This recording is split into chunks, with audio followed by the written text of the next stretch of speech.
अभी हमें ज्वाइन किया है senior anchor person Fariha Idris साहिबा ने। फरीहा, शुक्रिया आपका वक्त का। फरीहा, कहिएगा कि पाबंदी लगा देना वफाकी काबीना की जानिब से, आप समझती हैं कि इस तरह की पुरतशद्दुद कार्रवाइयाँ आगे नहीं की जाएंगी और ये एक अच्छा कदम है?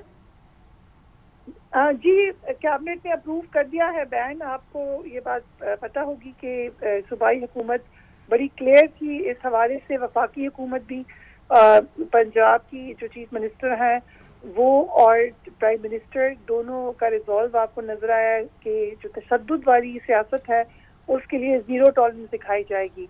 और तशद्दुद वाली सियासत का बाब थोड़ा लंबा हो गया। हमने ये देखा कि माजी में भी इस जमात ने अनफॉर्चुनेटली बहुत सारे मामला ऐसे हुए जहाँ पर तशद्दुद का इस्तेमाल किया। तशद्दुद तक तो वो गए, उससे पहले ये भी देखा गया कि ऐसे मीन्स इस्तेमाल करना जिसमें शहरी या आपकी सिविक सोसाइटी जो है वो डायरेक्टली इफेक्ट होती थी। सड़कें बंद कर देनी, हाई रोड्स को बंद कर देना, हॉस्पिटल्स नहीं जा सक रहे लोग, ऑफिस नहीं जा सक रहे, बच्चे स्कूल नहीं जा सक रहे। एक लंबे अरसे से इस जमात की इस किस्म की एक्टिविटीज रही थी और फिर तशद्दुद का एलिमेंट भी उसके अंदर नजर आता रहा था। आइडियोलॉजी पर भी बहस हो सकती है, आइडियोलॉजी के ऊपर भी बहुत सारे लोग क्वेश्चन उठा सकते हैं, लेकिन इरिस्पेक्टिव ऑफ दैट, जब आप असल मामला ये है कि आप तशद्दुद के साथ या स्टेट को चैलेंज के साथ किसी भी जमात को हक नहीं है कि फिर वो एग्जिस्ट करे। हमने ये देखा कि इससे पहले बहुत सारी एक्सरसाइजेज हुई, बहुत सारे लोगों को तनबीह की गई, बहुत सारे लोगों को पकड़ा गया, बहुत सारे जो उनकी सेंटर ऑफ एक्टिविटी थी वहाँ पर क्रैक डाउन हुआ, बहुत सारी जगहों पे जो कि मुलविस थे इस किस्म की एक्टिविटीज में उनको रोका गया, अकाउंट्स फ्रीज किए गए, लीडरशिप को क्वेश्चन किया गया।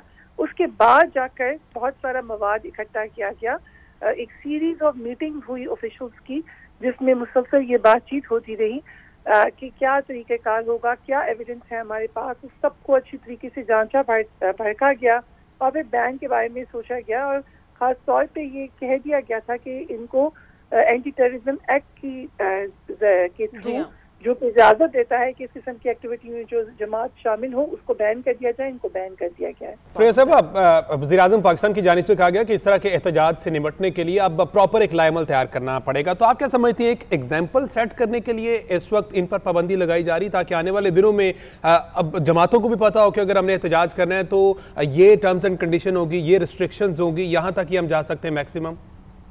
देखिए, तशद्दुद की इजाजत तो किसी को भी नहीं दी जा सकती है एक ओपन सोसाइटी में, एक आज़ाद मुआशरे में। कैसे आप कह सकते हैं आपका राइट टू प्रोटेस्ट है, जहाँ पर हम इस बात को डिमांड भी करते हैं और डिफेंड भी करते हैं कि आपका राइट टू प्रोटेस्ट यकीनन है, लेकिन उस प्रोटेस्ट के तरीक़ेकार है। पूरी दुनिया में प्रोटेस्ट होती हैं मगर कभी भी इस किस्म की प्रोटेस्ट नहीं होती कि एम्बुलेंस रुक जाए, लोग परेशान हों, बच्चे स्कूल ना जा सके। ये ऐसा आप कभी भी महज़ब दुनिया में नहीं देखते। ये पाकिस्तान ही का वतीरा है। मैंने खुद कवर की हुई है इनकी प्रोटेस्ट, कई दफा की हुई है और मैं अच्छे तरीके से जानती हूँ कि किस किस तरीके से लोग परेशान होते थे। एक आम वर्कर 3-5 घंटे का लंबा रूट करके वापस जाता था इनके प्रोटेस्ट की वजह से थ्रू आउट। तो तशद्दुद तो एक आखिरी लेवल है किसी को बैन करने के लिए। उससे पहले भी इनकी जो सियासत थी वो एक्सट्रीम लेवल पे सियासत थी। आप इस माशरे में अगर एक्सट्रीम पर जाएंगे तो कभी भी आप मामलात को सुधार नहीं सकेंगे। टेम्परेचर बॉइलिंग के ऊपर कभी भी मामलात हल नहीं होते। एक बड़ा लंबा अरसा मिला है इस जमात को अपने आप को बेहतर करने के लिए भी, लेकिन उनका जो महवर है सियासत का अनफॉर्चुनेटली वो बड़ी हद तक दूसरों को क्रिटिसाइज करने पे, दूसरों को नफरत दिलाने में, इश्तियाल दिलाने में, इसी के ऊपर फोकस रहा है। उसके साथ साथ लोगों को तंग करने में कि आप प्रोटेस्ट के बजाय इस किस्म की खबर बन जाए कि लोग आपकी तरफ तवज्जो दे दें, ये कोई तरीका नहीं है। यानी आप आग लगा दें, आप गाड़ियों के रास्ते बंद कर दें, आप झाड़ियाँ लगा दें। 2 साल पहले जब ये लोग प्रोटेस्ट के लिए इस्लामाबाद आए थे उस वक्त आप यकीन करें कि पूरी जो आपकी हाईवे है इस्लामाबाद की, वहाँ पे खारदार झाड़ियाँ, टायर जले हुए और डंडे और सोटे और पत्थर, ये हम रोज का मामूल थे। इनसे चल के मैं दफ्तर आया करती थी। ये तो मैं आपको एक स्टोरी बता रही हूँ, और जगहों पे भी इसी किस्म के मामला देखे। तो ये आपकी बात ठीक है कि एक आपको मैसेज भी जाएगा कि इस किस्म की सियासत की जगह नहीं है। पाकिस्तान में क्या, किसी भी महज़ब दुनिया में इस किस्म की जगह नहीं है। आपकी बात से कोई नहीं सुनता जब आप इस किस्म की सियासत करते हैं। प्रोटेस्ट का फायदा तो ये है कि आप अपना मौक़िफ़ दूसरे तक पहुंचा सकें, शायद आप दलील से उसको समझा सकें आप क्या कह रहे हैं, या शायद आप खुद समझ जाएं, डिबेट कीजिए आप। लेकिन ये तो कोई तरीका नहीं है कि आप लोगों को तकलीफ पहुंचाएं जिनका कोई लेना देना ही नहीं है इस मामला से। एक आम आदमी का तो कोई कसूर नहीं है किसी भी मामले में। देखिए, हमने हमेशा देखा कि इनकी प्रोटेस्ट में एक आम आदमी ही पिसता रहा है।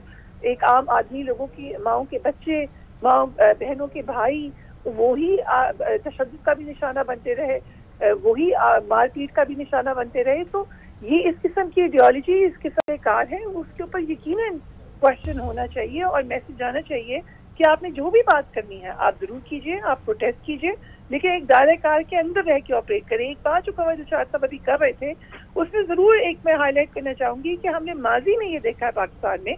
हम ये जानते हैं कि TLP के ऊपर भी पहले पाबंदी लग चुकी है, मगर उसके बाद उसको फर्दर प्रोसीड नहीं किया गया था। PTI के जमाने में सुप्रीम कोर्ट तक नहीं भेजा गया था, तो वो रिवर्स हो गया था मामला। इस दफा हुकूमत कह रही है, उनका इंटेंट है कि वो वहां तक मामले को लेकर जाएंगे।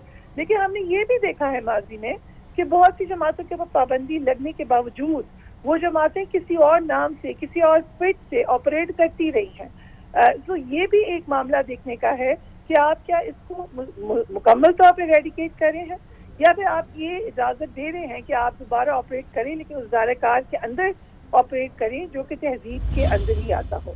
अभी हमें ज्वाइन किया है, हमारे साथ कंवर दिलशाद साहब भी मौजूद हैं। कंवर साहब, कहिएगा, अभी ये मामला सुप्रीम कोर्ट में जाएगा, उसके बाद इलेक्शन कमीशन में जाएगा और फिर कोई हतमी फैसला हो सकेगा।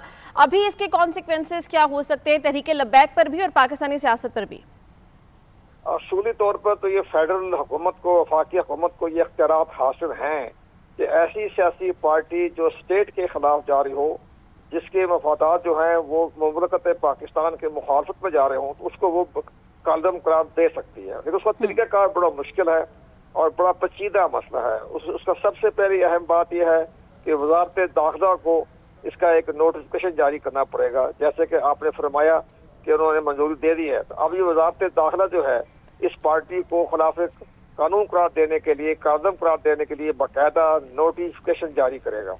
उस नोटिफिकेशन के बाद जो मुतासिर पार्टी है, मतलब बैक पार्टी जो है, वो उसको सुप्रीम कोर्ट पाकिस्तान में वफाकी हुकूमत को भेजना पड़ेगा रेफरेंस। वफाकी हुकूमत को, वफाकी हुकूमत जो है अपने फैसले के बाद 15 दिन के अंदर अंदर सुप्रीम कोर्ट पाकिस्तान में भेजेगी रेफरेंस। ये पार्टी जो है, हमने इसको कलदम करार दे दिया, इसकी ये वजूहात हैं। अब सुप्रीम कोर्ट पाकिस्तान बकायदा नोटिस जारी करेगी, तलब करेगी, बहस होगी, और उसके बाद अगर सुप्रीम कोर्ट पाकिस्तान ने वफाकी हुकूमत के फैसले की तौसीह कर दी, तो फिर सुप्रीम कोर्ट ऑफ पाकिस्तान जो है वो हुक्म जारी करेगी इलेक्शन कमीशन ऑफ पाकिस्तान को। फिर इलेक्शन कमीशन ऑफ पाकिस्तान इस पार्टी को बाकायदा सरकारी तौर पर कदम करार देगा और इसके तमाम जो मेंबरान हैं, कौमी है, सूबाई असम्बली में है या लोकल गवर्नमेंट के मेंबर हैं, वो सब की सब डिसीट हो जाएंगे